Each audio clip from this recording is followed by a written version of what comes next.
சொல்வதெல்லாம் உண்மை. சில நாட்களுக்கு முன் நமது நிகழ்ச்சிக்கு வந்த சப்னாவின் பதிவை தொடர்ந்து சிலர் நம்மிடம் கருத்து தெரிவிக்க முன்வந்ததன் காரணமாக நாம் அவர்களை நம் அரங்கிற்கு அழைத்தோம்.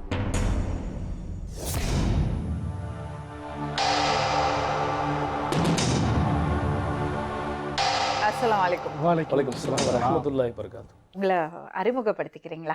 நீங்கள் ஸ்டார்ட் பண்ணுங்க. என் பேர் சிக்கந்தர், நான் சென்னை தான். நம்ம வந்து ஆரம்ப காலத்தில் வந்து ரொம்ப காலமாக சோசியல் ஒர்க்கில் இருந்துகிட்டு இருக்கோம். முன்ன பார்த்தீங்கன்னா தாமுகானில் இயக்கத்தில் இருந்தோம். அதுக்கப்புறம் தௌஹீ ஜமாத்ன்ற ஒரு இயக்கமாக மாறி அது களப்பணிகள் கண்டுக்கிட்டு தான் இருந்தோம். இதுக்கிடையில் வேலை பளு காரணமாக நம்ம வந்து கடை வச்சுக்கிட்டு இப்படி வியாபார ரீதியாக போய்கிட்டு இருக்கோம்.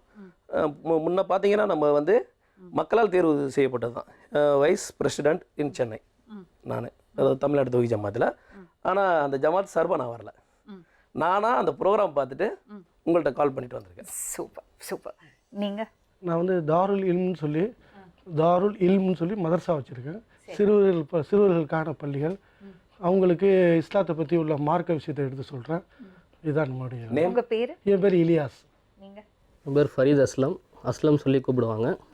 இப்போ இவங்க சொன்னாங்களே இந்த தாருல் இல்மு, அது வந்து அவங்க மதர்சா வச்சு இல்லாமல் சோஷியல் சர்வீஸ் எல்லாமே பண்ணுறாங்க.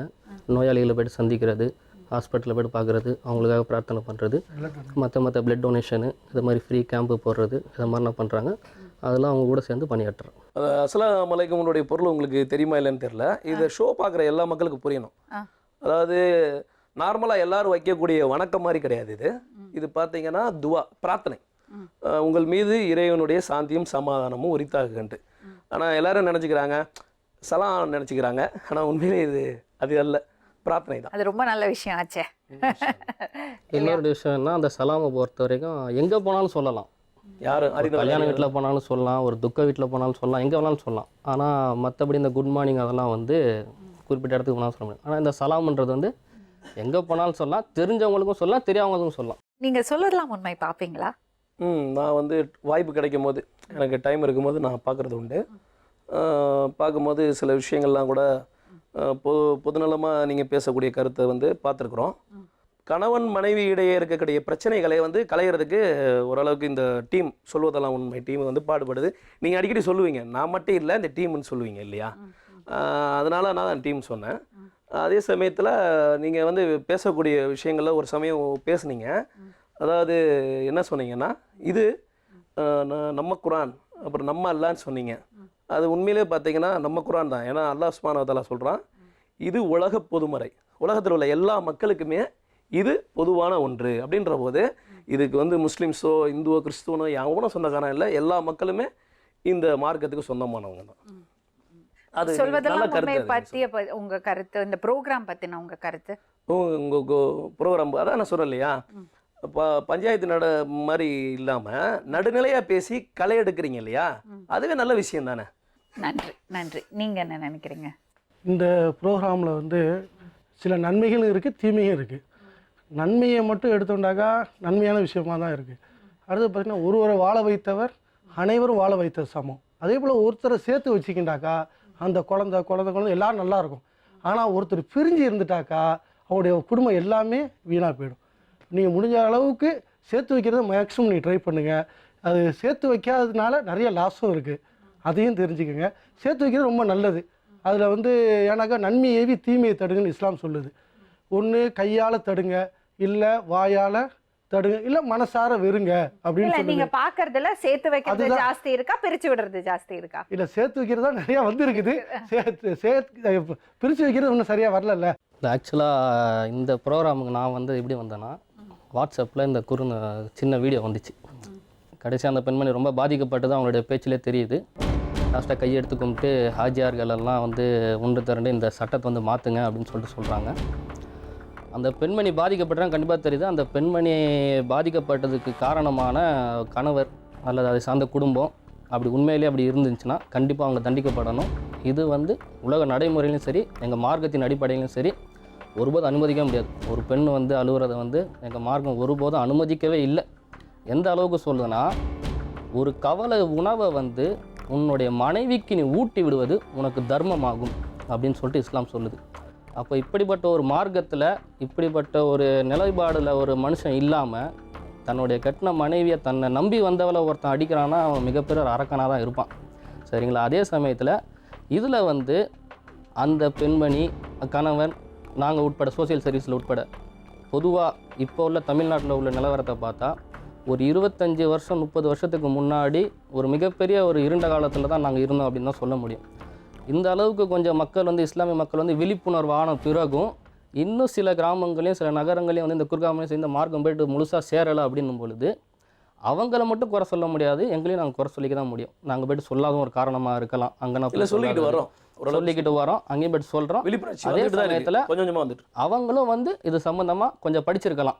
ஸோ அந்த பொண்ணோட எபிசோடு யார் இங்கே ஃபுல்லாக பார்த்தீங்க? நான் பார்த்தேன். சரி, உங்களோட நான் பார்த்த வகையில் பார்த்தீங்கன்னா அந்த பெண் வந்து பேச ஆரம்பிச்சது வந்து கடைசி வரையும் பார்த்தேன். முதல் நாள் என்னால் பார்க்க முடியல, மறு ஒலிபரப்பு இருக்கு இல்லையா, அப்போ தான் நான் பார்த்தேன்.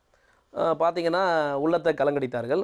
இதை பார்த்த என்னுடைய ஒரு சில நண்பர்கள்லாம் கொஞ்சம் வருத்தப்பட்டு பேசுனாங்க. வருத்தப்பட்டு பேசினாலும் நம்மளுக்கு ஒரு விஷயம் அவங்க பேசும்போது கொஞ்சம் பிடிபட்டுச்சு.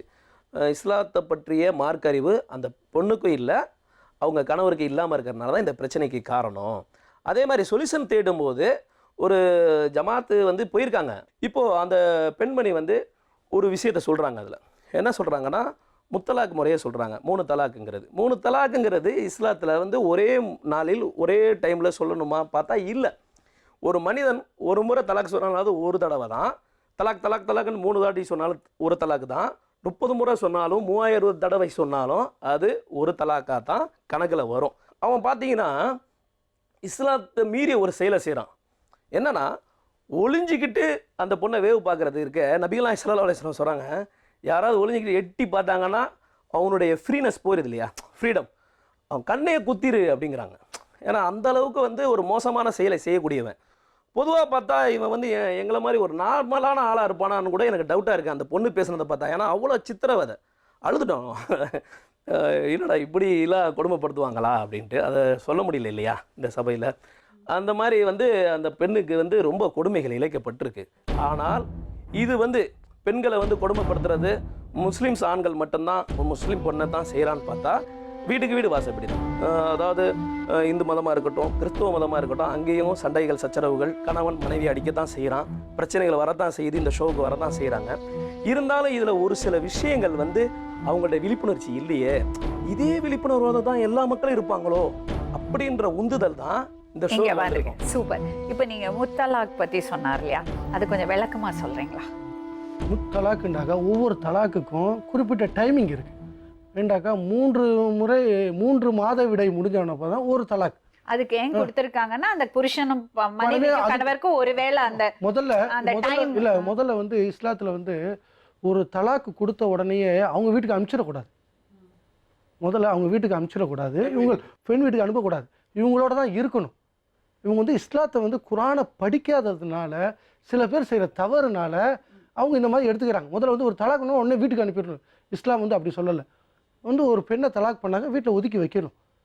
அடுத்தது தலாக் சொல்கிறதுக்கு முன்னாடி அவங்க குடும்பத்தால் 2 பேரை கூப்பிடணும், இங்கே 2 பேரை கூப்பிடணும், 2 பேரையும் 4 பேரையும் கூப்பிட்டு வச்சு இந்த பெண்ணு இந்த தப்பு செஞ்சது, என் மேலே இப்படி கோவப்படுது, இந்த மாதிரி இது பண்ணுது அப்படின்னு சொல்லணும். ஸோ அந்த அவர் கணவர் சொல்லணும். சொல்லி முடிஞ்சதுக்கப்புறமா பெண்ணாக இருந்தாலும் ஆணாக இருந்தாலும், ஆனால் பெண்ணுக்கும் இஸ்லாத்தில் உரிமை இருக்குது. பெண்ணு ஒருத்தர் பிடிக்கலன்னா குலா கொடுத்துடலாம். ஆமாம், ஆணுக்கு ஒரு சட்டம் பெண்ணுக்கு சட்டம் இல்லை, பெண்ணுக்கு தான் அதிகமாக சட்டம் இருக்குது. எனக்கு பெண்ணுக்கு தான் இஸ்லாத்தில் முத வந்து சொத்து உரிமை கொடுத்தது, பெண்ணுக்கு அதிக பாதுகாப்பு இஸ்லாத்தில் தான் இருக்குது. அப்போ ஒவ்வொரு தலாக்குக்கும் ஒரு டைமிங் இருக்குது, 3 மாதத்தில். அதுக்கப்புறமா அந்த 2 குடும்பத்தார்லையும் வந்து அவங்க கூப்பிட்டு வச்சு நான் 3ஆவது தலாக் சொல்ல போகிறேன் அப்படின்னு சொல்லி தான் முடிக்கணும். முடிக்கிறப்ப இவர் அந்த பெண்ணிட்ட அவங்க உரிமை கேட்கணும், அவங்கள்ட்ட வந்து பணம் கேட்கணும், எனக்கு இவ்வளோ வேணும், என்னுடைய செலவுக்கு என்னுடைய இதுக்கு வேணும். அவங்க ஜீவனாஸ் அவங்க கேட்டு குழந்தை இருந்தாக்கால் அந்த குழந்தைக்கு என்னென்ன வேணுமோ அதெல்லாம் கொடுக்கணும் கணவர். தலாக் முடிஞ்சோன்னா குழந்தை அனாதெல்லாம் கிடையாது. ஏன்னாக்கா ஒரு ஆண் வந்து எப்படின்னாக்கா அந்த பிறக்கக்கூடிய குழந்தை அந்த ஆணோடைய குழந்தை தான், அந்த பெண்ணுடைய குழந்தை மட்டும் கிடையாது. மெயின் உரிமை வந்து ஆணுக்கு தான். அப்போ அந்த குழந்தைய வந்து அது படிக்கிறதுலேருந்து காலேஜ் போகிறது எல்லாத்தையுமே யார் செய்யணுட்டாக்கா அந்த ஆணு செய்யணும், பொறுப்பேற்றுக்கணும். அந்த ஆணு பொறுப்பேற்றுக்கணும். இதுதான் இஸ்லாமியோடைய சட்டம். அந்த பொண்ணு எதுக்கு கோவப்பட்டான்னா அட்வொகேட்டை கூப்பிட்டோம். அட்வொகேட்டை கூப்பிட்டா அவர் என்ன சொன்னார்னா, அந்த அந்த அந்த பொண்ணோட கணவர் வந்து இன்னொரு திருமணம் செய்யறதுக்கு தயாராகிட்டு இருக்காரு.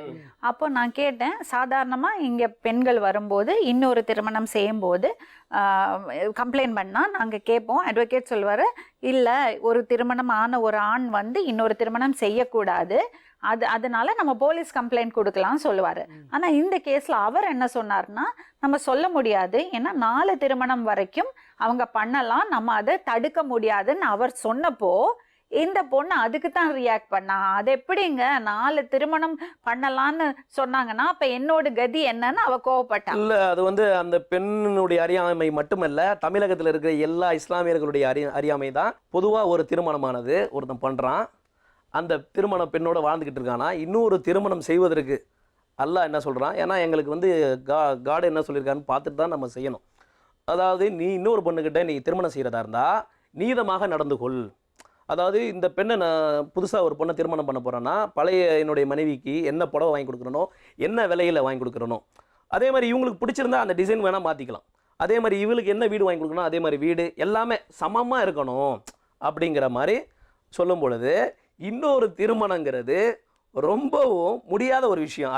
அல்லாஹ் சொல்லக்கூடிய விஷயத்த நீதமாக நீ நடந்துக்க, நீதமான ஆள் தான் இன்னொரு பெண்ணுக்கு வாழ்க்கை முடியும். அல்லாஹ் சொல்லிட்டான், என்ன சொல்லிக்கிறான்னா, நீ வந்து நீதமாக நடந்துக்கிறதா இருந்தால் இன்னொன்று பண்ணுன்றான் இல்லையா?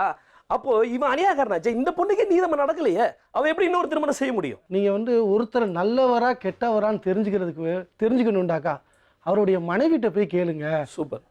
அவருடைய மனைவிட்ட போய் கேளுங்க, அவர் நல்லவரா கெட்டவரா தெரிஞ்சிடும்னு சொல்லி இஸ்லாத்தில் முகமது நபி சொல்லியிருக்காங்க. புரியுதுங்களா? அங்கேயே கெட்டவராக இருந்தாக்கா இன்னொரு பெண்ணுக்கு வந்து அவங்க திருமணம் முடிச்சு வைக்கிறது தவறான ஒரு விஷயம். முதல்ல அவர் நீதமாக நடந்தால் அவர் பண்ணிக்கலாம், நீதமாக இல்லைண்டாக்கா அப்புறம் எப்படி? அவர் இன்னொரு திருமணம் பண்ண முடியாது. எப்படி அவர் நீதமா இல்லையா? அங்க அவ அந்த பொண்ணை செட்டிலே பண்ணல. இதுல வந்து எப்படின்னாக்கா நம்ம வந்து மைனஸை மட்டும் பார்க்குறோம். இதுல வந்து நிறைய பெண்கள் வந்து பயனடைஞ்சிருக்காங்க. ஏன்னாக்கா இப்போ வந்து முகமது நபி வந்து கேட்குறாங்க, முகமது நபி ஒருத்தர் கேட்குறாங்க, எனக்கு வந்து இன்னார் பிடிக்கல, ஒரு ஆணை எனக்கு பிடிக்கல அப்படின்னா.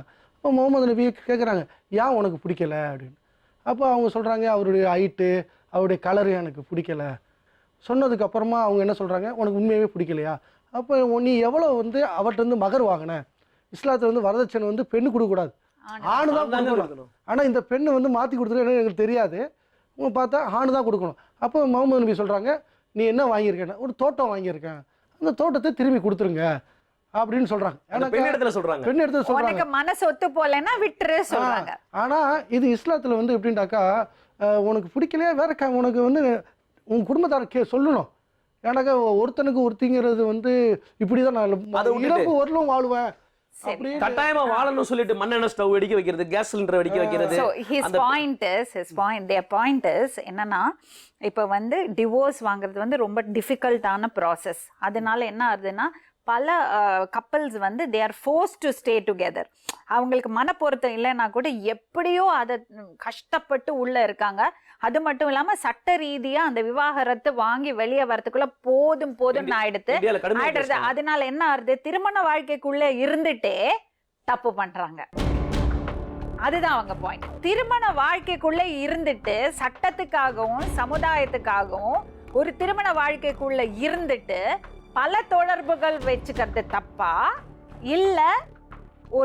ஒரு திருமணம் பண்ணி அது ஒத்து போல 2 பேருமா அந்த பொண்ணுக்கு செய்ய வேண்டியது செய்யுங்க, ஆணுக்கு செய்ய வேண்டியது செய்யுங்க, செஞ்சுட்டு உங்களுக்கு பிடிச்ச வாழ்க்கையை நீங்க தேடிங்க சொல்றது தப்பா? சூப்பர் மேடம், இததான் சொல்றாங்க. பாதிக்கப்பட்ட அந்த பெண்ணுக்கே அவனோட பிடிக்கல, அவன் ரொம்ப அரக்கனா இருக்கான் அப்படின்ற ஒரு முடிவுக்கு வந்தா கூட அவங்க அவனை விவகாரத்தைப்பட்டு 2வது திருமணம் செஞ்சுதான் இல்லையா? ஒரு வாழ்க்கைன்றது ஒரு ஆண் பெண் தாராளமா பண்ணலாம். ஏன்னா இப்போ அந்த பொண்ணோட அழுகையை பார்த்து தான் நாங்கள் வந்திருக்கோம், இதோட பேசிட்டு போறதுக்கு வரல. அந்த பெண்மணி வந்து எனக்கு ஒரு சொல்யூஷன் தாங்க, ஏன்னா இது வந்து ஒரு சமுதாய பிரச்சனை மாதிரி ஆயிடுச்சு. ஏன்னா ஒரு சட்டத்தையே மாற்றுங்க அப்படின்னு சொல்லிட்டு அந்த பொண்ணு சொல்கிறாங்கன்னா, அப்போ அவங்களுக்கு வந்து அந்த சட்டம் தான் வந்து தடங்கலாக இருக்குதோ அப்படின்றத அவங்க உணர்ந்துட்டாங்க. அப்படி உணர போய் தான், தவறாக உணர போய் தான் வந்து அந்த சட்டத்து மேலே கையெழுக்க வராங்க. அப்போ பிரச்சனை சட்டத்தில் இல்லை, கணவன் மேலே தான் இருக்குது அப்படின்றத அவருக்கு புரிய தண்டனை வச்சு வாங்கி கொடுக்க முடியுமா இப்போ ஒரு நிமிஷம் அந்த பையன் இல்ல தண்டனை நீங்க முன்னாடி நான் சொல்ற உங்களுக்கு மாதிரி சொல்றேன். ஏதாவது நாங்க போலீஸ் இல்லை அப்படின்னு தான் நாங்க சொல்லலாம்.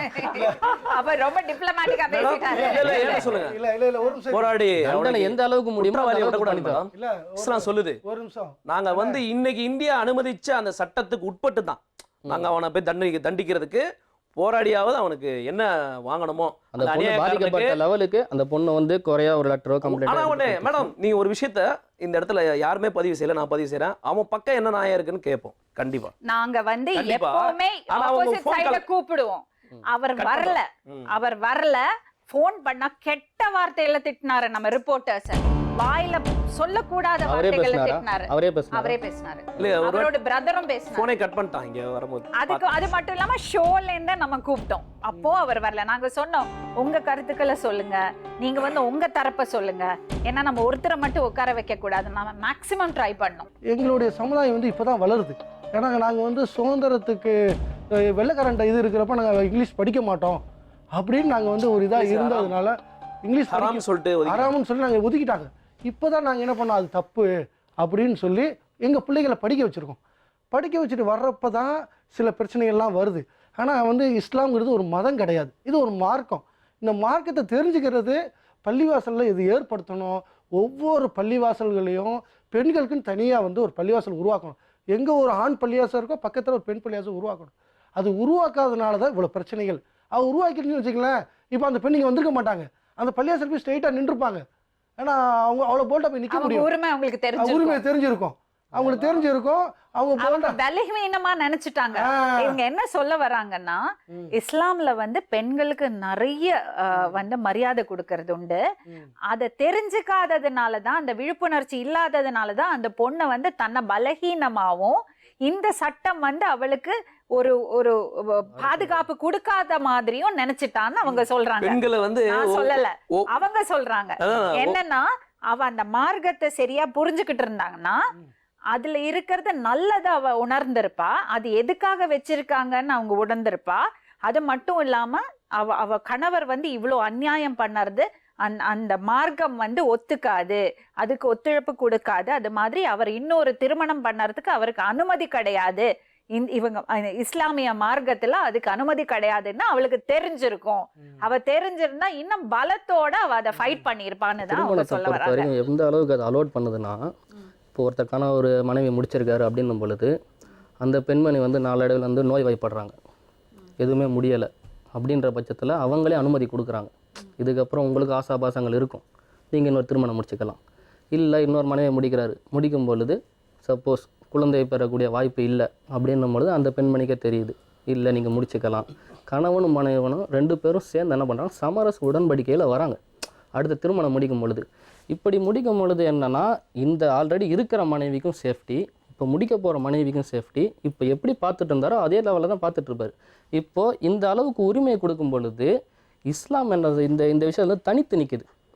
ஏன்னா ஒரு மனைவியை வந்து மனைவின்ற பேரில் இல்லாமல் வப்பாட்டின்ற பேரில் ஓரம் கட்டுறது, ஒரு அவங்கள வந்து ஒரு அந்யோன்யமாக பார்க்கறது, இப்படின்ற ஒரு கலாச்சாரம் இஸ்லாத்தில் கிடையவே கிடையாது. இப்போ இவர் சொன்ன பாயிண்ட் என்னதுன்னா, இவர் சொன்னது எல்லாமே குழந்தை பாக்கியம் இருக்கிறதுக்கு வாய்ப்பு இல்லைன்னா அதுக்கு ஒரு ப்ரொவிஷன் இருக்கு. அடுத்தது வந்து மனைவிக்கு வந்து உடல் ரீதியாவோ மன ரீதியாவோ ஏதாவது பிரச்சனை இருந்தா அதுக்கு ஒரு ப்ரொவிஷன் இருக்கு. இது வந்து இஸ்லாமியத்துல மட்டும் இல்லை, மற்ற இதுலயும் கூட தான் இருக்கு. அதனால இஸ்லாமியத்தை வந்து அவங்க 4 பொண்டாட்டி கட்டிக்கலாம்னு சொல்றது, அது வந்து லூசா சொல்றது தப்புன்னு சொல்றாங்க. அது வந்து தப்பான ஒரு, நாங்க வந்த 3 பேருக்குமே ஒரு பொண்டாட்டி தான். அதுதான் அவங்க வந்ததுக்கான உத்தேசம். அதுதான் ஒரு தப்பான ஒரு விஷயத்த நம்ம நினைச்சுக்க கூடாது. இஸ்லாம்ல வந்து 4 பொண்டாட்டி ஓகேன்னு சொல்றது வந்து தப்பான விஷயம். அது அப்படி கிடையாது. அதுக்கு ஒரு சில ரூல்ஸ் இருக்கு, அதுக்கான சில சட்டதிட்டங்கள் இருக்கு. இஸ்லாம் மதத்துல வந்து பெண்களுக்கு எதிரான வன்முறையை கடுமையா தண்டிப்பாங்க, அதுக்கு எப்பவுமே சப்போர்ட் பண்ண மாட்டாங்கன்னு தான் அவங்க சொல்ல வந்திருக்காங்க. நீங்க என்ன சொல்ல வந்தீங்க? இல்லை, இன்னொரு விஷயம் என்னன்னா, அந்த ப்ரோக்ராம் பார்த்ததுக்கப்புறம் அதோட முடிக்காமல் உங்களை தொடர்பு கொண்டு இதுக்கு வந்து நாங்கள் வந்து பதில் தரணும், இதுக்கு வந்து அந்த பொண்ணு பேசுனதுக்கு வந்து நாங்கள் வந்து மறுப்பு தரணும், சரியான முறையில் அந்த பொண்ணு அறியாதனால சட்டத்தை பற்றி பேசுது அப்படின்னு உங்ககிட்ட எங்களுடைய கருத்தை சொன்ன உடனே சொல்வதெல்லாம் உண்மைக்கே நீங்கள் வாங்க, அதையே நாங்கள் பப்ளிஷ் பண்ணுறோம் அப்படின்னு சொல்லிட்டு எங்களை கூப்பிட்டு வச்சு எங்களுக்கு வாய்ப்பு கொடுத்ததுக்கு உங்களுக்கு நாங்கள் நன்றி ரொம்ப சொல்லிக்கிறோம். ரொம்ப நன்றி. ரொம்ப நன்றி சொல்லிக்கிறோம். அது மட்டும் இல்லை, இன்னொரு கருத்து இங்கே பதிவு செஞ்சிடுறேன் மேடம்கிட்ட. ஏன்னா யாராவது கேட்டு ஏங்க என்னங்க இஸ்லாத்தில் இல்லாததெல்லாம் சொல்லிட்டு போயிட்டாங்க, அதை வேறு ஒளிபரப்பிட்டீங்கன்னு சொன்னாங்கன்னா நீங்கள் கட்டாயமாக தமிழ்நாடு தௌஹீத் ஜமாத்தினுடைய அலுவலகத்தை தொடர்பு சொல்லலாம். இல்லைனா இது சம்மந்தமாக கருத்து வேறுபாடு யாராவது வந்தாங்கன்னா அவங்கள்ட்ட நாங்கள் பேச ரெடியாக இருக்கோம். நீங்கள் நம்பர் கூட எங்களுக்கு என்ன ஒரு தோணுச்சுன்னா, இப்படிப்பட்ட ஒரு ப்ரோக்ராம் நடந்திருக்கு, சரி அவர் கணவர் வரலை, வக்கீல் வந்து அப்படி சொல்கிறாரு, அங்கே இருக்கிற இமாம் வந்து இப்படி பிரித்து விட்டு போயிட்டாரு அப்படின்னும் பொழுது நம்ம மேடம்க்கு ஏன் தோணலை இப்படிப்பட்ட ஒரு விழிப்புணர்வை வந்து தமிழக லெவலில் ஒரு தௌஹீத் ஜமாத்துன்ற ஒரு அமைப்பு செய்யுது, மற்ற அமைப்புகளும் செய்யறாங்க அப்படின்னும் பொழுது அங்கே இருக்கிற சில நபர்களை கூப்பிட்டு வச்சு இவங்களுக்கு உண்டான தீர்வை வந்து இஸ்லாம் எப்படி சொல்லுது அப்படின்ற ஒரு கேள்வியை கேட்டிருக்கலாமே அப்படின்னு சொல்லிட்டு எனக்குள்ள ஒரு கேள்வி இருந்துச்சு. ஸோ அதுக்கு நாங்கள் ஃபோன் பண்ணி கேட்கும்போது அப்போ நீங்களே வாங்கன்னு சொல்லிட்டு எங்களை கூப்பிட்டது வந்து எங்களுக்கு இன்னும் கொஞ்சம் முயற்சி 3 நாளாக ஃபாலோ பண்ணிட்டு சவர் வந்து எடுத்திருக்காரு. 3 நாளாக ஃபாலோ பண்ணிட்டு இருந்தேன். கண்டிப்பாக மேடமும் அதுக்கு வந்து அதான் அவர் சொன்னது தான் உண்மை. ஏன்னு கேட்டிங்களா, இந்த அளவுக்கு வாய்ப்பு கொடுத்து மக்களுக்கு வந்து ஒரு விழிப்புணர்ச்சியான ஒரு ஷோவா இதா ரொம்ப ஒரு பிரயோஜனம் உள்ளதா. அதுவும் பர்டிகுலரி இஸ்லாம் மக்கள் நிறைய பேர் வந்து அறியாமையில் இருக்காங்க இல்லையா, இஸ்லாம்னா என்ன, திருமணம்னா என்ன, தலாக்குனா என்ன, நிறையா இருக்குது. இவங்க கூட ஒரு ஷோவில் வந்து சொல்லுவாங்க, ஒருத்தங்க முஸ்லீமாக இருந்துட்டு கஞ்சா விற்கிறேன் கஞ்சா அடிக்கிறேன்னு சொல்லுவான். அவங்க கேட்டாங்க, நம்ம அல்லாஹ் சொல்லியிருக்காரா, நம்ம குரானில் இது சொல்லப்பட்டிருக்கா அப்படின்னு சொன்னாங்க. நம்ம குரான் அவங்க சொன்ன விஷயம் வந்து உலக பொதுமுறை, கரெக்டான விஷயந்தான். அந்த மாதிரி தீமையான பழக்க வழக்கங்கள் இருக்குல்ல மேடம், அதெல்லாம் வந்து எங்களிடத்துல ஒரு சில இஸ்லாமிய இளைஞர்கிட்ட சிகரெட்டோ தண்ணியோ இல்லை வேற கெட்ட பழக்கங்களோ இல்லாத காரணம் இறைவனுக்கு அஞ்சுறதுனால தான். நம்ம தொழுகிறோம் செய்யக்கூடாது, ஐயோ தொழுகிறோம் இந்த இது மாதிரி உண்மையான இஸ்லாம் மார்க்கத்தை ஃபாலோ பண்ணறதுவங்க இதுதான் செய்வாங்க, இதுதான் பண்ணுவாங்க. அது தெரியாதவங்க தான் வந்து அதை சரியா புரிஞ்சுக்காதவங்க தான் அதை மிஸ்இன்டர்பிரேட் பண்ணி தப்பான அந்த நல்ல மார்க்கத்துல போற அந்த ஒரு அவர் சொன்ன மாதிரி இது வந்து ஒரு ரிலிஜன் கிடையாது, இது ஒரு மார்க்கம் சொன்னார் இல்லையா. அந்த மார்க்கத்தை தெரிஞ்சு பண்ணறதுவங்க தவறான விஷயங்கள், அல்லாஹ்க்கு எதிரான விஷயங்கள் செய்யவே மாட்டாங்க. ஸோ நம்ம இந்தியா வந்து செக்குலர் நேஷன். நம்மளோட தர்மம், நம்மளோட தைரியம், நம்மளோட கருத்து, நம்மளோட சக்தி எல்லாமே அந்த செக்குலரிசம் தான். பல மார்க்கங்கள், பல விதமான மக்கள், ஆனா அந்த ஒற்றுரிமை. சென்னை ஃப்ளட்ஸ் வந்தப்போ முதல்ல ஹெல்ப் பண்ணது முஸ்லிம் இயக்கங்கள் தான். ஒவ்வொரு மதர்சாலையும் ஒவ்வொரு மாஸ்க்லயும் ஒவ்வொரு இதுலயும் வந்து லட்சக்கணக்கான மக்களுக்கு சாப்பாடு போட்டு அவங்களுக்கு அடைக்கலம் கொடுத்தாங்க. அதை நம்ம இல்லைன்னு சொல்லவே முடியாது. நீங்க வந்து எங்களோட கலந்து இவ்வளவு அழகா பேசினதுக்கு எங்களுக்கும் விழிப்புணர்ச்சி, பாக்குறது மக்களுக்கும் விழிப்புணர்ச்சி. ரொம்ப ரொம்ப நன்றி. நீங்க வந்து வந்து சந்திச்சீங்கன்னா அந்த பெண்மணி வரப்போறா, இன்னைக்கு நைட் இங்க வரப்போறா.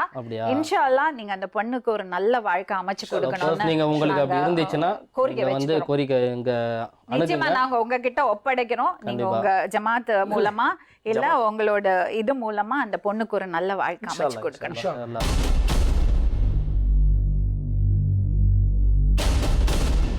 உங்க பேரு தம்பி? தசரதன். வித்தியாசமா இருக்கு பேரு. தசரதன். தசரதர் அப்பா அம்மா வச்ச பேர். நான் ஆட்டோ டிரைவர் மேடம். நான் அன்பூண்டிலேருந்து வரேன், வேலூர் மாவட்டம் அன்பூண்டிலேருந்து. அது நான் லவ் பண்ணி தான் மேம் கல்யாணம் பண்ணேன். சின்ன வயசு பொண்ணு தான், 17 வயசு பொண்ணு கல்யாணம் பண்ணேன். அந்த பொண்ணு வந்து ஒரு 7 மாதம் 8 மாதம் தான் நாங்கள் ஒன்றா இருந்தோம். கல்யாணம் ஆகி நாங்கள் சாவுக்கு ஒன்று எதிர்க்கு போயிட்டு வந்தேன். போயிட்டு வரத்துக்கெல்லாம் அடுப்பு பற்ற வச்சுருந்துக்குது தண்ணி காய வைக்கிறதுக்கு எனக்காக. அப்போது தீ பிடிச்சி நான் வரத்துக்குலாம் அப்படியே எரிஞ்சிட்டு, அதுக்கப்புறம் அப்படியே அதே ஃபீலிங்லேயே ஒரு வருஷமாக அப்படியே சுற்றி நிற்கணும். ஒரு மாதிரி இதே மாதிரி இப்போ எப்படி இருந்தோம், ஒரு மாதிரி ரொம்ப ஃபில்ட் ஆகிட்டு ஃபீலிங்காக அப்படியே சுற்றின்னு இருந்தேன்.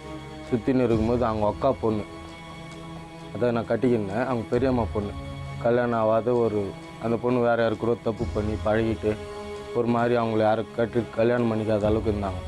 நான் இந்தமாரி கேட்டேன். எங்கள் மாமியார் வந்து என்ன சொன்னாங்க, ரெக்வெஸ்ட் பண்ணி அந்த பொண்ணை கல்யாணம் பண்ணிக்கோ அப்படின்னு சொன்னாங்க. ஆனால் கன்சீவாக இருந்ததெல்லாம் எனக்கு தெரியாது. இப்போ கல்யாணம் பண்ணிக்கணும், அப்பா அம்மாவெல்லாம் பகைச்சின்னு போய் பண்ணோம். திருப்பியும் ஒரு வருஷம் கழிச்சு பண்ணிவிட்டு கல்யாணம் பண்ணி ஒரு 5 மாதத்துக்கெல்லாம் 2 மாதத்துலாம் தெரிஞ்சிச்சு பொண்ணு இந்த மாதிரி தப்பான பொண்ணு அப்படின்ட்டு. அந்த ஏரியாவிலே பசங்க வந்து சொன்னாங்க, நான் தான் ஆச்சு, இவங்க தான் இதுக்கப்புறம் வாழ்க்கை அப்படின்ற மாதிரி. ஆனால் அவங்களுக்கு அந்த புத்தி விட்டு போகணும். அவங்க தாத்தா ஒருத்தர் இருந்தார் மேடம், அவங்க கையிலே தப்புன்ற மாதிரி மற்றவங்க சொன்னாங்க, கேட்கல. அப்புறம் ஒரு நாள் வண்டிக்கு போயிட்டு வரும்போது அதனாலே அதுக்கப்புறம் நான் தொடர்றதே விட்டா அந்த மனுஷன் எனக்கு வெறுத்து போச்சு. காலைல 4 மணிக்கு வெடிக்காலம் போய்டும் மேம். நைட்டு 10, 11 இப்படி தான் வருவேன் நான். அந்தமாரி போயின்னு இருக்கும்போது இவங்க வந்து கண்ணைக்குன்றவங்க ஆட்டோவில் ஒரு நாள் கைப்பட்டு ஏறினாங்க. ஏறும் போது இந்தமாதிரி ஓல்ட் டவுன் போனோம், அவங்க அக்கா வீடு அங்கே இருக்கான், தங்கச்சி வீடு, அங்கே போகணுன்னு சொன்னாங்க. எட்டுமே விட்டேன். விடும்போது நீங்கள் அவங்க ஆட்டோ மாமலாக ஓட்டியிருந்தவங்களாம். அந்த பையன் வந்து வரலையாம். அவன் வராதனால நீங்கள் ஃபோன் நம்பர் இருந்தால் கொடுங்க, கண்டினியூ எங்களுக்கு போகணும், ஆட்டோலாம் சவாரி வேணும் அப்படின்னு சொன்னாங்க. ஃபோன் நம்பரு கொடுத்தேன். அப்புறம் ஒரு 4-5 முறை ஓல்ட் டவுனுக்கு எட்டுமே விட்டு நிற்பேன். அப்புறம் பிக்கப் பண்ணி போய் வீட்டில் விட்ருவேன். இதுக்கே எந்த தப்பும் பண்ணல மேம். அப்போல்லாம் அவங்க கோயில் நான் பேச கூட இல்லை.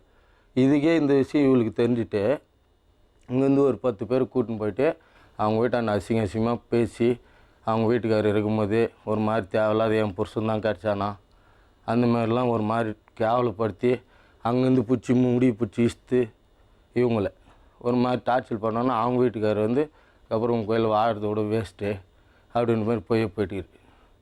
அதுக்கு எனக்கு ஃபோன் பண்ணி இந்தமாதிரி உங்கள் ஒய்ஃப் பண்ணது நல்லதா அப்படின்னா போய் கேட்குறேன். அப்படி தான் பண்ணுவேன்னா இவ தான் உனக்கு கிடச்சாலா, பார்த்துக்கலாம் என்ன பண்ண முடியும் உன்னால். அப்போ அதான் நான் சொன்னேன், சரி சப்போஸ் அவங்க வாழ்க்கையே இப்போ போயிடுச்சு நீ என்ன பண்ண போகிற அப்படின்னா நீ வாழ்க்கை கூடு. இவங்க ஃபோன் பண்ணி அழுகுறாங்க ஓன்னு. அதுக்கடுத்து நான் இவங்க கையில் போய் பேசினேன். அப்போ தான் இவங்க பயோரோட்டம் மொத்தம் சொன்னாங்க. அவங்க வீட்டுக்கு அது வந்து ஒரு மாதிரி இந்த மாதிரி சொல்லியிருந்தாங்க. அப்போ தான் நான் சொன்னேன், சரிங்க உங்களுக்கும் நீங்களும் மனசுன்னு வந்து போயிருக்கீங்க, உங்களுக்கு என்னை பார்த்து பிடிச்சிருக்குன்னா நான் வாழ்க்கை தரத்துக்கு ரெடியாக தான்ங்கிறேன். நானே ஒரு நொந்து போன வாழ்க்கையில் தான் இருக்கிறேன், எனக்கு வேணாம் என்ன நடக்குதோ நான் பார்த்துக்கிறேன் அப்படின்னு. அதுக்கப்புறம் இவங்களை கட்டின்னு வந்து நான் என் லைஃப்ன்ற மாதிரி 10 வருஷம் ஆகுது. இவங்களை இட்டுன்னு வந்து கல்யாணம் பண்ணி எந்த ஒரு பிரச்சனையும் இல்லை. இவங்க பசங்களை மட்டும்தான் வளர்க்குறது, இவங்க கூடவே தான் நான் இருந்துன்னு வந்தேன். இப்போ நாங்கள் இங்கே வந்த ப்ராப்ளம் என்னன்னா, இப்போ நான் 3வது ஒருத்தர் கல்யாணம் பண்ணேன்னு சொன்னல, ஆட்டோவில் போய் பழகின்னு இருந்துட்டு அவங்க பொண்ணு தான் நான் வளர்த்தனே. நான் இட்டுன்னு வரும்போது 6வது படிச்சுருந்துச்சு அது பெரிய பொண்ணு. அப்போவே இட்டுன்னு வந்துட்டேன் நான். இட்டுன்னு வந்து பொண்ணுக்கு 20 வயசு நந்தனுக்கு.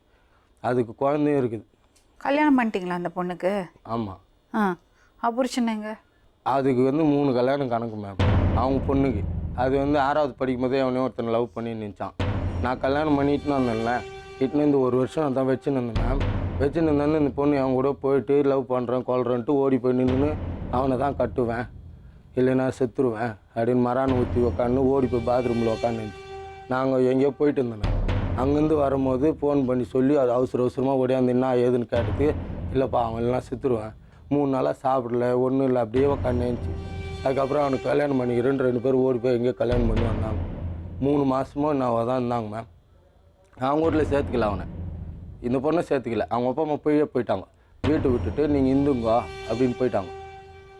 இவங்க இந்த பொண்ணு இருந்துச்சு, அவன் பையன் வேலைக்கே போகிறதில்ல.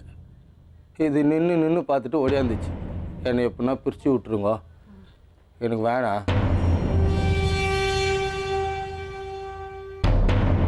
நீங்கள் கண்ணகியா? பிரித்து விட்ருவோன்னு ஓன்னு அழுவுது. என்ன பண்ண முடியும்? அவன் அப்படியே எங்கள் வீட்லேயே வந்து தான் இருந்தான். அவங்க வீட்டு தான் விட்டு போயிட்டாங்க. ஆனால் அவங்க வீட்டில் ஆளே இருக்குதுல, என்ன சாப்பிட்றதுலேருந்து துணிமணிலேருந்து எல்லாம் எங்கள் வீட்டிலே தான் பண்ணிருந்தான். சரி இது வேலைக்காகுதுன்னு அவங்க அப்பா கூப்பிட்டு நான் கேட்டேன், என்ன தானா இதெல்லாம் பழகி நிற்கிற இடம்னா எங்கள் பண்ணாடி வானே வேணாம் இருந்துப்பா, நான் என்ன பண்ணிட்டோம் அப்படின்னாரு. அதுக்கப்புறம் நான் ஆட்டோ ஓட்டின்னுக்கிறேன் மேம். அவங்க ஓனர் அவர் மாமா தான் சொந்தக்கார். அவர் கூப்பிட்டு அவர் மூலிமா எழுதி வாங்கிடலாம், சின்ன வயசாகுது, இதுக்கப்புறம் எந்த பிரச்சனையும் வரக்கூடாது, இந்த பையன் இந்த பொண்ணு லைஃபுக்கே வரக்கூடாது அப்படின்ற மாதிரி எழுதி வாங்கிட்டோம் மேம். எழுதி வாங்கிட்டு ஒரு வருஷம் இருந்துச்சு வீட்டில் ஒழுங்காக அப்படி இப்படின்னு கம்முன்னு இருக்கிற மாதிரி இருந்துச்சு. இவங்க ஒன்றங்காரம் வந்தான் பழப்பு கெடுக்கிறதுக்குன்னே வந்து பழகிற மாதிரி அவங்க வீட்டில் நல்லா உட்காந்து சாப்பிட்னு கிப்னு அவங்க பையனுக்கு கேட்குறதுக்கு வந்து கல்யாணம் பண்ணுறேன், இந்த பொண்ணு இப்படி ஆகிட்டுக்குதுப்பா நான் சொன்னேன். அதனால் ஒன்றும் இல்லைப்பா, என் தங்கச்சி பொண்ணு தானே, எவ்வளோ நாள் இப்படியே இருக்கும், நல்லா இருக்குது பொண்ணு, நான் கட்டின் பண்ணி நான் பார்த்துக்குறோம் அப்படின்ற மாதிரி கேட்டாங்க மேம். நான் உங்கள் தங்கச்சி பொண்ணு என்னை ஏன் கேட்குற, உனக்கு என்னவோ அவங்களுக்கு கேட்டுக்கோ, விருப்பப்பட்டா நீ இட்டுன்னு போ அப்படின்னு. அதுக்கப்புறம் இவங்க 2 பேர் பேசினாங்க. உனக்கு என்னன்னா நீ சரின்னா நான் கட்டி கொடுக்குறேன் என்ன தான் கேட்டாங்க. உங்கள் அண்ணன் பிள்ளை தானே, அப்புறம் என்ன பயங்குது, போய் போய்ச்சிக்கிட்டு இருந்தால் போய்ச்சிக்கிட்டோம், கல்யாணம் பண்ணி கொடுத்தோம். அவன் வந்து ஏற்கனவே லவ் பண்ணியிருந்துக்கிறான். இவர் வந்து எங்களுக்காகோசரம் ஏதோ பண்ணுறன்ற மாரி கட்டாயமாக இட்டுன்னு போய் கல்யாணம் பண்ணி அந்த பையன் இந்த பொண்ணு மேலே விருப்பமே காணும். இப்போ அவன் இன்னொரு கல்யாணம் பண்ணி நல்லா தாங்கிறான் அந்த பொண்ணு கூட. அதுக்கப்புறம் இட்டுனே வந்துட்டோம், அதுவும் இட்டுன்னு வந்துட்டோம். இட்டுன்னு வந்து வீட்டில் இருந்துச்சு. கரெக்டாக இருந்துச்சு மேம். 2013 நான் கேஸில் உள்ளுக்கிறேன். 3 மாதத்துக்கு முன்னே திருப்பி ஒருத்த பைப் கெடுக்கிறதுக்கு ஒருத்த வந்துக்கிறான். அந்த ஏரியாவில் வாடகை வந்தவன். டிஜிட்டல் பேனர் அடிக்கிறோம் நான் பையன். அவன் நான் உள்ளே இருக்கும்போது இந்த பொண்ணு இப்படி இருக்குது, நல்லா இருக்குது, கலராக இருக்குது, இப்போ வருங்க பாருங்கள் அதுமாரி இருக்குதுன்ட்டு கட்டிக்கிறன்ட்டு இவங்க கையில் போயிட்டு குடும்பத்தோடு பொண்ணு கேட்டாங்களாம். அதுக்கப்புறம் இவங்கள தான் கேட்கணும் அந்த விஷயம் தெரியும். அதுக்கப்புறமா கொடுக்க மாட்டேன்னு சொன்னேன் மேடம். நான் அன்றைக்கி நான் அப்படி சொன்னதுமே எங்கள் எதிர்க்கவே பாட்டிலோட ஒடிச்சு கையை கிழிச்சுன்னு அங்கேயே விழுந்துட்டாங்க மேடம். அதுக்கப்புறம் அவங்க அம்மா சொன்னாங்க, தம்பி வந்தால் நான் சொல்லிக்கிறேம்மா, கல்யாணம் பண்ணி வச்சிடலாம் அப்படின்னு. அவங்க தங்கச்சி, அவங்க அம்மா, இவன் எங்கள் வீட்டாண்டி கோயில் கட்டி வச்சுக்கிறாங்க நம்ம கோயில், அங்கேயே வச்சு தாலி கட்டினாங்க மேடம். அதுக்கெல்லாம் இவர் வந்துட்டார். இவர் வந்ததுமே சொல்லிட்டார், என் எதிர்க்க இருக்கவே கூடாது. நான் எல்லா சொல்ல எப்போ இந்த மாதிரி தப்பு பண்ணிங்களே மறுபடியும் அந்த பொண்ணு இங்கே இருக்கக்கூடாதுன்னா அந்த வீட்டை அந்த லாஸ்ட்லேயே ஒரு வீடு காலியாக ஜெயிலில் இருக்கும்போது கேட்டாங்க மேம், மனு போட்டு எனக்கு கேட்டாங்க. 2-3 முறை இதே பேச்சு தான் பேசினாங்க. ஏற்கனவே 2 பண்ணிக்குது, அது தலையத்தே வேறு மாரி ஆயினுக்குது, வேணாம் ஏற்கனவே எங்கள் சொந்தக்காரங்களாண்டு எனக்கு ஒரு மாதிரி தேவையில்லாது இது இவங்க பசங்களாண்டா இந்த மாதிரிலாம் பண்ணுமான்ற மாதிரி பேசுகிறாங்க. வேணான்னு சரி பண்ணலை நான் வேணாம் அந்த கதையேன்ட்டாங்க. நான் வரதுக்கெல்லாம் பண்ணி வச்சுருந்தா பின்ன நான் என்ன மேம் சொல்லுவேன். வந்தோடனே என் வீட்டு விட்டு வெளியே போன்ட்டேன். அங்கே ஒரு வீடு இருந்துச்சு மேடம். நான் தான் அட்வான்ஸ் கொடுத்து அந்த வீட்டில் போய் உன் லைஃப் இதுக்கப்புறம் இந்த லைஃப்பை என்னால் இது பண்ண முடியாது கனிமொழி அப்படின்னா சரி அப்படியே போய் இருந்துச்சு மேடம். அந்த வீட்டில் கரண்ட்டும் இல்லை மேடம், சாப்பாட்டுக்கும் வழி கிடையாது. சாப்பாடு மட்டும் நான் இவனுக்கு ஒண்டி தான் கொடுக்க முடியும். இவளுக்கு ஒண்டி 3 வேலையும் அவனுக்கும் நான் பார்க்க முடியுமா? 4 பசங்களை வச்சுக்கினேன். நான் சொன்னேன், ஒன்று நல்ல முடிவே எடு, ஒன்று வேலைக்கு போ, இல்லைன்னா அவனை வேலைக்கு போக சொல்லணும்னு. அவன் என்ன பண்ணிட்டான் மேடம், நைட்டு அவன் துணி மட்டும் எடுத்துன்னு போயிட்டான் மேடம். இவன் வந்து மறுநாள் காலையில் அழுகுறா, என்னாடினா இந்த மாதிரிம்மா அவன் எங்கே போனானே தெரியல அப்படின்னா. அதோடு வந்துச்சு மேடம். வருஷம் 2 மாதம் முன்னாடி வந்துச்சு மேடம். அந்த குழந்தை தான் மேம் இப்போ அதுக்கு தான் வந்துக்கிறோம். அப்புறம் பெருடாளா 2 மாதம் முன்னாடி தான் மேம். அதுக்கு அடுத்து ஃபுல்லாக செக்அப்லேருந்து எல்லாமே. ஆனால் வந்துச்சு, நான் பேசுகிறதே இல்லை, அந்த மாதிரி பண்ணிச்சேன். இருந்தாலும் சரி நான் பண்ணுறது நான் எல்லா கடமையெல்லாம் கரெக்டாக தான் இருந்தேன். செக்அப்லேருந்து அது இப்போ 4வது வயசு மேம் பிறந்துக்குது. இப்போ தான் இது வெளியே நான் தான் வளர்த்துன்னு வரேன். பெண் குழந்தையா? ஆமாம் மேம். பிறந்ததுலேருந்தே என்னை மட்டுமே பார்த்துன்னுக்குது. நான் என்ன சொன்னேன் மேடம், நீ இந்த குழந்தைக்கு தாய்ப்பால் கொடுக்கா கட்டி போகிற, குட்டிப்பால் தான் கொடுக்குது, நீ வேலைக்கு போ கனிமொழின்னு. வேலைக்கு போயின்னு தான் மேடம். அவன் மேலே எந்த குறையும் சொல்ல மாட்டேன் மேடம். இப்போது இந்த கல்யாணம் பண்ணி தான் மேடம் அந்த குழந்தையும் மறந்துட்டா. மறுபடியும் கல்யாணம் பண்ணலா? இப்போ கட்டி நிற்கிறவங்க வந்து ஆட்டோ முதல் மேய்ச்சி வேலை செய்யணும். இப்போ ஆட்டோலாம் ஓட்டினா அவன் என் சின்ன பொண்ணு தான் மேடம் கேட்க வந்தான். மேல்மனூரில் பழக்கம் எனக்கு அப்போவே பிடிக்கல. 2வது பொண்ணு கல்யாணம்னு நான் இவர்கிட்ட சொன்னேன், எனக்கு தான் சரிப்பட்டு வரல, ஆனால் பையன் நல்லா இருக்கிறான். இவர் சொன்னார், எல்லாருமே சொன்னாங்க மேடம், ஒழுக்கமான பையன், நல்ல பையன், ஆனால் அதிலெல்லாம் நம்ம எந்த குறையும் சொல்ல. ஆனால் இப்போ நடுவில் அந்த குழந்தைய பார்க்கக்கூடாது. அவர்கிட்ட கேளுங்களேன், அவன் என்ன ஒரு மாசமா ரொம்ப டார்ச்சர் பண்ணுந்தான் மேம். அவங்களுக்கு கல்யாணம் ஆகிட்டுக்குது. ஏற்கனவே 2 பசங்க இருக்குது. யாருக்கு? இப்போ கல்யாணம் பண்ணுக்கிறவனுக்கு. அவங்க மனைவி எங்க? இறந்துட்டாங்களாம். அவங்க ஏதோ ஹார்ட் ப்ராப்ளமோ அது என்ன தெரில, அது ஏதோ சொன்னாங்க, இறந்துட்டாங்க. 3 மாசமா நான் சோறு தண்ணி இல்லைண்ணா, நான் பாட்டுக்கு ரோட்லேயே சுற்றி நிற்கிறேன், வெளியே ஹோட்டலில் செலுக்கு 30,000க்கு மேலே செலவு ஆகினுக்குது, எனக்கு பைத்தியம் வச்சு மாரிக்குது, என்னை கேள்வி கேட்கறதுக்கு ஒரு ஆள் எனக்கு இருக்கணும், எனக்கு இந்த பொண்ணு தான் பிடிக்குது இல்லை, நான் 1 மாதமாக கேட்டுனுக்கிறேன், நீ என்னென்ன பண்ணுக்கிற, கரெக்டாக கேட்டு சொல்லு, நான் கேட்டு அது வேலையாக வராது, அதுவும் குழந்தையே பார்த்துக்க முடியாது, உங்கள் குழந்தைய வந்து எங்கடா பார்த்துக்க போகுது அப்படின்னு நான் அவங்க சொன்னேன். அதுக்கு அவன் சொன்னது, நான் ஒன்றுமே வேணாம், வீட்டில் வந்து இருந்தால் போதும், பார்த்துக்குவேன், நான் தலை வார தெரியாது, ஒரு சோறு செய், உண்மையாகவே அதெல்லாம் செய்யாது மேடம். நான் தான் தலை எங்கே போனாலும், நான் எங்கன்னா வெளியே போனால் நான் அது வரைக்கும் ரெடி பண்ணி அனுப்பிச்சு தான் மேடம் போவேன். இப்போ அப்படியாப்பட்ட பொண்ணு எல்லாமே அதுவே பண்ணுது. என்ன சொல்றதுன்னே தெரியல மேடம். ரோட்ல கிடக்குற மேடம், வீடு எரிஞ்சிட்டு நாங்கள் எங்களை வந்து பார்க்கவே இல்லை மேடம். அந்த பொண்ணு அந்த குழந்தை கூட வந்து பார்க்கல மேடம். இப்போ குழந்தை என்கிட்ட இருக்குது மேடம். நான் இப்போ கேட்குறது எனக்கு இல்லை மேம், எனக்கு வேணாம். நான் என்ன சொல்கிறேன், நான் இப்போ வரணும், அந்த பொண்ணு காலில் வேணும் எனக்கு. அப்படி கூட மேடம் எனக்கு சொல்லிக்கிது பொண்ணுங்க, நான் குடும்பம்னு சொல்லிக்கிது. 2-3 கல்யாணத்துக்கும் அந்த ஒரு பையன் மட்டும் எனக்கு பிரச்சனை பண்ணல, ஜெகன்ன்றவன் இவங்க அண்ணன் பையன். பெரிய அந்த ஃபஸ்ட்டு தமுத்து பையனை கல்யாணம் இட்டுன்னு ஓடிவிட்டான். அந்த வயசில் அவன் ஆளை கூட்டு வந்து என்ன அடிக்கிறதுக்கு வந்துட்டான். 9 நாள்ல மேடம், 9 நாள்ல அவங்க நைட்டு 11 மணிக்கு என்ன வந்திருக்கீங்க. இந்த குழந்தைக்கு ஏன் பார்க்கல, அது என்ன ஆயிடுச்சு, ஏன் வந்து குழந்தை பார்க்க மாட்டேன். 2 மாசம் என் கூட வந்து கரெக்டாக போயிடுங்க பொண்ணு மேம். இப்போ இந்த 1.5 மாசமா வரவே இல்லை, ஏன்? இந்த பக்கம் வாங்க.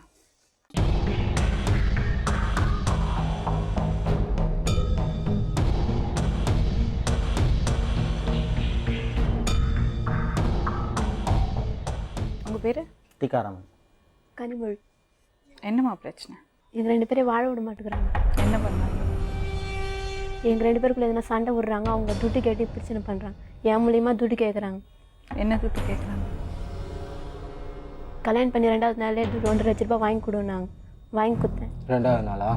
2வது நாளே கல்யாணம் ஆகி இரு ஒரு நிமிஷம் இரு மேலே இருக்கு. உன் கையில் அந்த தாலி பிடிச்சிக்கோ. தாலி 2வது நாள் பிடிச்சிக்கணும் பேசு. 2வது நாளே அது நாங்க சொன்ன மாதிரி சொன்னியா? கல்யாணம் காசுக்கு ஒன்று வியாபாரம் பண்ணமா? இல்லப்பா, நீ தானேப்பா சொன்ன. அப்பான்னு சொல்லக்கூடாது, சொல்லாத. அது அசிங்கம். நீ சொல்லி வச்சுக்கிறல்ல போயிட்டு அடி, அப்பான்னு சொல்லக்கூடாது, சொல்லாத. குடும்பம் நான் அவன்கிட்ட சொல்லி நான் அவ்வளோ சின்ன பொண்ணு பட்டுக்கிறேன். வாழ்க்கை எடுத்து வச்சுக்கிறேன் மேடம். நான் அப்பான்னு சொல்லக்கூடாது. சொல்ல வேணாம் மேடம் அப்பான்னு. 2வது நாள் காசு வாங்கி கொடுத்தனா நான் காசுக்காக ஒன்று கல்யாணம் ஆகிறதுக்கு முன்னாடி அதான் சொன்னாங்க.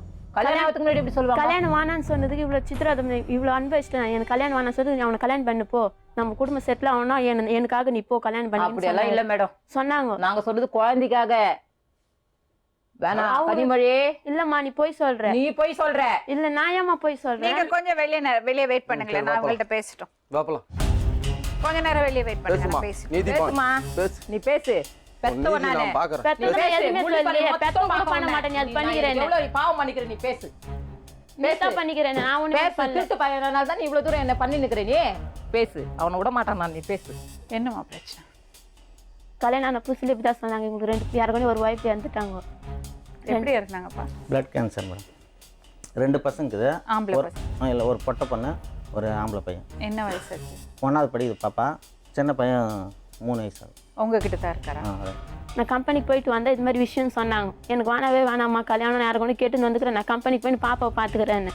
பாப்பா நாங்கள் பார்த்துக்குறோம், நீ தைரியமாக போனோம். இது வரைக்கும் நான் அவங்க பேச்சு தான் கேட்கும், எப்பவுமே அவங்க பேச்சு தவறுது கிடையாது.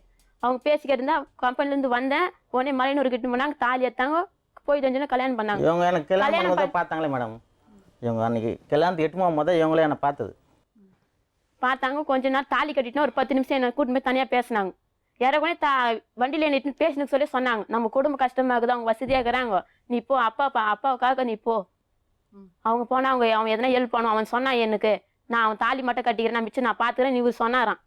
அவங்க எனக்கு இது மாதிரி சொன்னாங்க. சரி இவங்க சொல்கிறாங்கட்டு நான் தாலி கட்டின்னு போனேன் மேடம். தாலி கட்டின்னு 2 நாள் கழிச்சு அவங்க வீட்டுக்கு போக சொல்லி ஆரம்பித்தாங்க. காசு கேட்டுன்னு எதுவும் பதிலே நீ சொல்லியே. நான் எதுவும் கேட்கலாமா, நான் அப்போ கூட இவரை கேட்கல. கம்முன்னு அந்த நம்ம எப்படி கேட்குது தேங்கி யாருக்குன்னு எனக்கு அவங்க தப்பு செய்கிறாங்க தெரியுது, நான் கேட்கல. என்ன தப்பு செய்கிறாங்க? எங்கள் அம்மா இது மாதிரி இது மாதிரி கேட்க சொல்கிறாங்க, எனக்கு தப்புன்னு தெரியுது, எப்படி நான் போய் கேட்குறது? இவர் சொன்னார், ஆனால் ஹெல்ப் பண்ணுறேன், அவர் இது வரைக்கும் என்கிட்ட சொல்ல. இதுமாரி சொன்னேன்னு கேட்டாங்க, நான் இவர்கிட்ட கம்முன்னு இருந்தேன். அப்போ 3வது நாள் கழிச்சு ஃபோன் வந்துச்சு, ஸ்பீக்கரில் போட்டு பேசினாங்க. அவன் சொல்லிட்டு அவங்க கம்முன்னு இருக்கிறான்னு இப்போ நான் என்னை கேட்க சொன்னாங்க, அவன் கொடுக்குறானா கொடுக்கலையா கேளுன்னு. நான் என்ன சொன்னேன், நீ கொடுக்குறியான்னு ஒரே மட்டும் இப்போயே ஃபோனில் சொல்லிவிடுவேன்னு. அப்பா இவர் சொன்னதுக்கு நான் கொடுக்குறேன் மாமா, உடனே கொடுத்தாரு. அவங்க அக்கா வர வச்சு பத்திரம் வச்சு எதோ கொடுத்தாரு. வட்டி வாங்கி தான் மேடம் கொடுத்தேன் அன்னைக்கு. அப்புறம் தான் பிளாட் விற்று எங்கள் அக்கா கொடுத்துட்டேன். அது அப்புறம் இது கேட்டாங்க, நான் வாய் தந்து கொடுக்குறேன்னு சொல்லிட்டேன். நான் ஒரு வார்த்தை சொல்லிட்டேன்னா அதுக்கேற்ற மாதிரி நடந்து வருவேன். இவங்களுக்கு கல்யாணம் பண்ணும்போது காசு இல்லை, ₹1 இல்லைன்னு சொன்னாங்க. நானே சொன்னேன், நான் கட்டின்னு வேறு, நீ எதுவுமே போடாத, கட்டின போடாத. எதுவுமே சொல்லலை. என் மேலே நம்பிக்கை இதில் நீங்க 2 பேரும் சந்தோஷமா இருக்கீங்களா? சந்தோஷம். அதெல்லாம் எது பிரச்சனை பண்ண பாப்பா நல்லா பார்த்து நான் வேலைக்கு போயிட்டு வருவேன். அதெல்லாம் எங்களுக்குள்ள எந்த இதுவும் இல்லை. இப்போ எதுக்கு பிரச்சனையாச்சு? இப்போ நாங்கள் அந்த காசெல்லாம் வாங்கி கொடுத்துனா இடையில வீட்டுக்கு போயிட்டு வர சொல்ல இதுமாதிரி திருப்பி டார்ச்சர் பண்ணாங்க. 1 லட்ச ரூபாய் திருப்பி வாங்கி கொடு, கருத்தெல்லாம் தீர்த்துட்டு நான் உங்களுக்கு மெதுவாக கொடுத்துக்குறோன்னு. நான் வந்து இவருக்கு சொன்னது என்கிட்ட சுத்தமாக இல்லை அப்படின்னாங்க. நாங்கள் சொன்னதுக்கு அவங்க என்கிட்ட பேசுறதே விட்டாங்க. பசப்பரு பண்ணி ஃபோன் பண்ணி லப்பன்னு கத்துறாங்க, நாவு போட்டுக்கோ சாமி. நல்லா தான் மேடம். நாங்கள் அவங்க வீட்டுக்கு போயிருந்தோம், அவங்க எங்கள் வீட்டுக்கு வந்துருந்தாங்க. இடையில நாச்சு அம்மாச்சி போயிட்டு இந்த சாமி நாக்கில் நாவு போட்டுக்கோ சாமி அப்படின்னு சொல்கிறாங்க. எனக்கு புரியல. நான் சொன்னேன், எங்கள் குலதெய்வம் வந்து கன்னி, நாங்கள் ஆகாய கன்னி கும்புறோங்க்கா, இது எப்படிக்கா, இது வணக்கா, எங்களுக்கு வந்து இதெல்லாம் பிடிக்காது அப்படின்னா. ஏம்பா நீ நான் சொல்கிறது, என் பொண்ணு சாவச்சலான்னு பார்க்குறீங்களா, என் பொண்ணு அழிச்சலான்னு பார்க்குறீங்களா, எங்கள் இஷ்டம், நாங்கள் வேறு தான் இருக்குவோம், ஏன்னா ஒன்று ஆச்சுன்னா நீங்களே பதில் சொல்லுங்கள் அப்படி இப்படின்னு சொன்னாங்க. இந்த நாவுன்ற வார்த்தை இவங்க தான் சொல்லி கேள்விப்பட்டேன். இதெல்லாம் எனக்கு வணக்கா பிடிக்கலன்னு, இதில் தான் வந்ததே பிரச்சனை. அப்புறம் அப்பா எங்கள் அப்பா ஃபோன் நம்ம சேவத்தில் இருந்துச்சு, அது நான் ஃபோனில் பார்த்துக்கு அது ஃபோன்லேயே சேவ் ஆகிட்டு இருந்துச்சு. தோராயமாக போட்டு அப்பான்னு பேசினேன். வீட்டுக்கு வந்தார். வீட்டுக்கு வந்து இவர் எங்கள் அப்பாட்ட நான் பேசணும்னு சொல்லி இவங்க ஃபோன் பண்ணாங்க, இதுமாதிரி சாமி இருக்கணும்னு. இதுமாதிரி ஃபோன் பேசல எங்கள் அப்பா குரல் கேட்டு என்னத்துக்கு அந்த பொண்ணு வாழ்க்கை இப்படி கெடுத்துன்னுக்கிற உருளி, அது எங்கன்னா அது நல்லா கெட்டுன்னு வந்து வாயுது உருன்னு சொன்னதுக்கு எங்கள் அம்மா கோவம் வந்துச்சு. புதுசாக அப்பா கண்டுபிடிச்சிட்டு அதுக்கு இவர் கேட்குறாரு அசிங்கமா, அறியும் அப்படியே அசிங்கமாக கேட்குறாரு. நான் வந்து இவங்க அப்பா பார்த்து நான் இவங்களுக்கு கல்யாணம் பண்ணல, இவங்க 2 பேர் பார்த்து இவங்களுக்கு கல்யாணம் பண்ணேன். அப்பா வந்தது தான் இப்போ கோவம். இவங்க அப்பா இருக்கிறாருன்றது எனக்கு தெரியாது மேடம். இவங்க அப்பா யாருன்னா எதுன்னு நான் பார்த்ததில்ல. இவங்க 2 பேர் தான் தெரியும். இந்த இடையில இவங்க அப்பா எதனால் வந்தாருன்னா இந்த காசு 1 லட்ச ரூபா எக்ஸ்ட்ரா கேட்டார். இவன் மறைக்கிறாரு, அவர் விருப்பது கேட்டார், அது கொடுக்கல. அது ஒரு பாயிண்ட்டு. இந்த நாவு இறக்கணுன்றாங்களே, இது ஒரு பாயிண்ட்டு. இது ஏன் இது சும்மா எனக்கே யோசனை, என்னத்துக்கு சும்மா அடிக்கடி காசு கேட்டுனுங்கிறாங்க, யோசனை பண்ணி சாப்பாடு கூட நாங்கள் எடுத்து கொடுத்துட்டு வரோம் காசு. இவன் மயிலே நனைஞ்சு போடான். நிறைய முறை இவளுக்கு எனக்கு சண்டை ஆகுது. இந்த 1 லட்ச ரூபா கதை கூட இவன் நந்த போன வயசா நான் இப்போ வீடு எரிஞ்சதுக்கு அப்புறம் என்ன பிரச்சனையாச்சு? வீடு எஞ்சதுக்கு நாங்க போய் பார்க்கலையா, காசு தரலையா. காசு தரல, நாங்கள் போய் பார்க்கலன்ட்டு நீங்க போய் பார்க்கலையா? நான் பார்ப்போம். நாங்க போல் இப்போ பாப்பாவை பார்க்கறது இல்லையாம்மா? இந்த பாப்பா நான் குழந்தை வந்து ஒரே மாசத்துல இவங்க என்ன சொன்னாங்க, நீ கெட்டுன்னு வந்துக்கிற பாப்பாவுக்கு பாசம் காட்டாத, வேலைக்கு போ, நாங்க பாத்துக்கிறோம் பாப்பான்னு. அதுலேருந்து அவங்க கிட்ட தான் இருக்குது, என்கிட்ட வர்றதே கிடையாது. எங்களுக்கு கல்யாணம் ஆகி சண்டையில் தான் இவங்க அங்கே போக நின்னுது. அதுக்கு என் பொண்ணு செத்துட்டா கனிமொழி. குழந்தை அழுகுதுன்னா குழந்தைக்கு தான் ஊட்டாங்க 2 பேர். என் பொண்ணை தண்ணி தான் நீ குழந்தை வாங்க முடியும். நான் சொன்னேன், இது பேசுறது தப்பு மாமா, தப்புக்கா. பெத்த குழந்தை நீ எப்படி அப்படி சொல்லலாம் அப்படின்னா, நீ உன்னால் முடிஞ்ச வாங்கிட்டு தெரு சிச்சிரும், நீ ஊட்டான் கிட்டான்னு வந்தீங்கன்னா வீட்டான வந்தீங்கன்னா எதனா பண்ணிக்குவோம் அப்படி இப்படின்னு சொன்னாங்க. எதுக்கு அப்படி சொன்னாங்க? குழந்தை பார்க்க நான் வரக்கூடாதான். அவள் பெத்து போட்டது வேண்டியதாவோ, நாங்கள் தான் வளர்த்த இத்தனை வருஷமா இத்தனை நாளா பெத்து போட்டது சரி, நாங்கள் தான் வளர்த்தோம். அதனால் நான் குழந்தையெல்லாம் கொடுக்க முடியாது. எப்போ சொன்னாங்க? இந்த ஒரு இந்த ஊடி ஏரியாத்துக்கு முன்ன நினைக்கிறேன். மேடம் கல்யாணம் பண்ணி கொடுக்குற அன்னைக்கே ஹாஸ்பிட்டலில் குழந்தை வச்சுன்னா நான் குழந்தையெல்லாம் கொடுக்க மாட்டேன், பொண்ணு மட்டும் தான் கல்யாணம் பண்ணி கொடுப்பேன்னு சொன்னேன் மேடம். அப்போ சொன்ன வார்த்தை தான் மறுபடியும் அவங்க வந்து குழந்தை சொன்னேன். அம்மாடாத தாயே காலில் கூட விழுந்துற சாமி, என்னை விட்டுரு, நான் மேடத்தை பேசுறேன். ஒரே விஷயம், எனக்கு வேணாம் அந்த குழந்தை அந்த கூப்பிடுங்க, அந்த குழந்தை அம்மா கையில் போகிறதா போட்டோம், இல்லை எங்களாம் இருக்கிறதா இருந்தால் அந்த குழந்தை என்னாவும். இப்போ உங்களுக்கு என்ன வேணும் மேடம்? அந்த குழந்தைக்கு என்ன பதில் சொல்லு மேடம். என்ன வேணும் உங்களுக்கு? அந்த குழந்தைக்கு இவ கஷ்டப்பட்டு போடணும் மேடம். அவ வீட்டுல கூட இருந்துக்கிட்டோம் மேடம். கஷ்டப்பட்டு உங்க வீட்டுல வந்து நான் போடணுமா? எனக்கு 2 இவங்களுக்கு 2 பசங்க, எனக்கு தான் பசங்க. அந்த குழந்தைய நான் பாக்கணும்ல. குத்துருமா நான் பாத்துறேன். நம்பி எப்படியா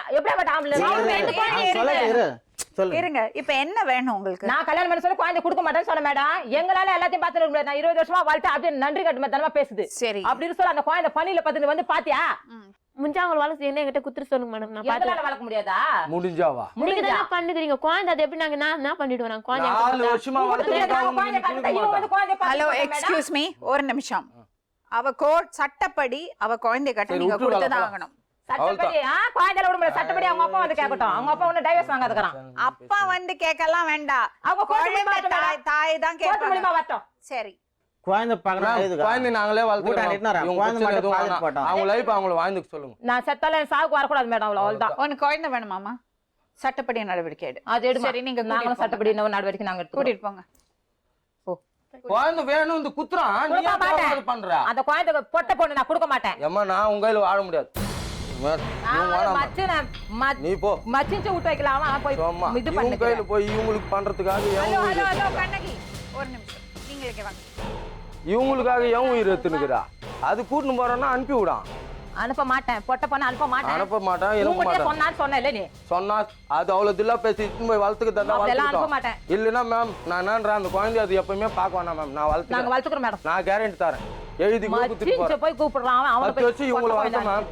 இதை நான் வளர்த்துக்கிறேன், பொக்குஷமா வளர்த்துக்கிறேன். அது எப்பயுமே நான் தான். அந்த பொண்ணோட வாழ்க்கை நல்லா இருக்கட்டும். நல்லா இருக்கட்டும். என்கிட்ட வரக்கூடாது மேடம். சரி நீங்க கிளம்புங்க. நீங்க சொல்லிடுங்க என்கிட்ட வரக்கூடாது. சரி நான் சொல்லிடுறேன். வா. அவங்க எதனா பிரச்சனை பண்ண நீங்க சொல்லுங்க. எல்லாம் அந்த குழந்தைய இங்க அவங்க கையில ஒப்படைச்சிட்டா இல்ல நான் வளர்க்கட்டா, நீங்க சொல்லிடுங்க. கரெக்டா சொல்லுங்க. அந்த பொண்ணுக்கு நீங்க தொல்லை கொடுக்க கூடாது. நான் தொல்லலாம் கொடுக்க மாட்டேன். போலியே. சரி சரி நீங்க கிளம்புங்க. நான் தொல்லலாம் கொடுக்க மாட்டேன் மேம். குழந்தை எப்பவுமே நானே வளர்த்துக்கிறேன். சரிங்க. அவங்க வரக்கூடாது, அதுக்கு மட்டும் நீங்க சொல்லிடுங்க. பாப்பா பார்க்காம எல்லாம் இருக்க முடியாதுங்க. பாப்பா பார்க்கட்டும். நான் அமிச்சே விட்டுறேன். இன்னொரு உண்மை சம்பவத்துடன் உங்களை சந்திக்கும் வரை நன்றி.